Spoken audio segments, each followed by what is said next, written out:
குழந்தைகள் என்றாலே நம்முடைய செல்லங்கள் தான். ஆனால் அவர்கள் அடப்பிடிக்க ஆரம்பித்து விட்டால் நமக்கு வரும் கோபம் வார்த்தையால் சொல்ல முடியாது. பிடிவாதமா இருக்கும் பெரியவர்கள கூட சமாளிச்சிடலாம். ஆனா இந்த குழந்தைங்கள சமாளிச்சு அவங்கள சமாதானம் பண்றதுன்றது சாதாரண விஷயம் இல்லங்க.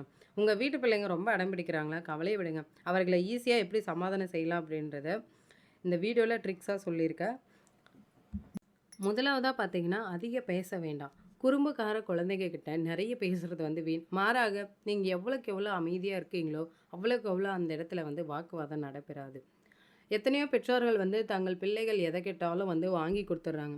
இந்த பழக்கம் தான் அவங்களுக்கு வந்து பிடிவாதமா ஆக்குது அப்படின்றது நிபுணர்கள் வந்து சொல்றாங்க. எனவே அவங்க வந்து ஒரு பொருள கேட்குறாங்க அப்படின்னா, அது அவங்களுக்கு தேவையா? இல்லையா? அப்படின்றத யோசிச்சு வாங்கி குடுங்க.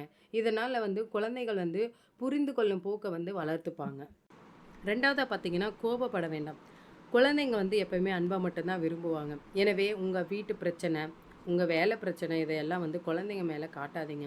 உண்மையிலே பெற்றோர்களுக்கு வந்து இப்ப நெறைய மன அழுத்தம் இருக்கு. இதனால குழந்தையின் மனமும் வந்து மிகவும் பாதிக்கப்படும். உங்களுடைய கோபம் குழந்தையோட மனதில வந்து எதிர்மறையான விளைவை ஏற்படுத்தும். இதனால உங்க மேல அது வெறுப்புக்கு கூட வழிவகுக்கும்.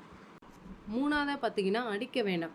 குழந்தைகளோட நடத்தைகள் வந்து சில சமயங்கள்ல எரிச்சலூட்டும். இதனால பல பெற்றோர்கள் வந்து அவங்கள அடிக்கவும், திட்டவும் செய்றாங்க. அப்படி நம்ம அடிக்கும்போது அவர்கள வந்து மேலும் கோபப்படுத்தலாம். இது உண்மையிலே அவங்களோட பிடிவாத குணத்த அதிகமாக்கும்.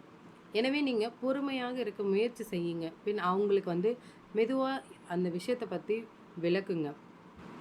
4வதா பார்த்தீங்கன்னா, குழந்தைகளுக்கு வந்து அதிக ஒழுக்கம் அவசியம் இல்ல. குழந்தைகளுக்கு ஒழுக்கம் மிக முக்கியம் தான். ஆனா, அது அதிகப்படியான பிரச்சனைகள ஏற்படுத்தும். ஒழுக்கம் அப்படின்ற பேர்ல ஒவ்வொரு சின்ன விஷயத்துக்கும் குழந்தைங்கள வந்து தண்டிக்கிறதுன்றது நல்லதில்ல. இது அவர்களோட பிடிவாதத்த மேலும் வளர்க்கும். மேலும் பெற்றோர்கள் சொல்ல கேட்க விரும்பாம, குழந்தைகளோட நடத்தை வந்து மாறும். முடிஞ்ச அளவுக்கு குழந்தைகிட்ட மென்மையா நடந்துக்கோங்க. லாஸ்ட்டா பார்த்தீங்கன்னா, தவற வந்து விலக்குங்க.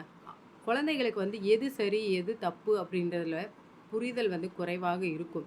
அதனால அவங்களுக்கு வந்து எது சரி, தவறு அப்படின்றது வந்து விலக்கி சொல்லுங்க. குழந்தையோட நடத்தை சில நேரங்கள்ல நம்மள கோபப்பட வைக்கும்.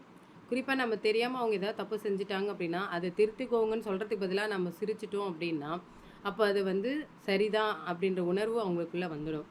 எனவே தவற வந்து அவங்களுக்கு வந்து மெதுவா விலக்குங்க.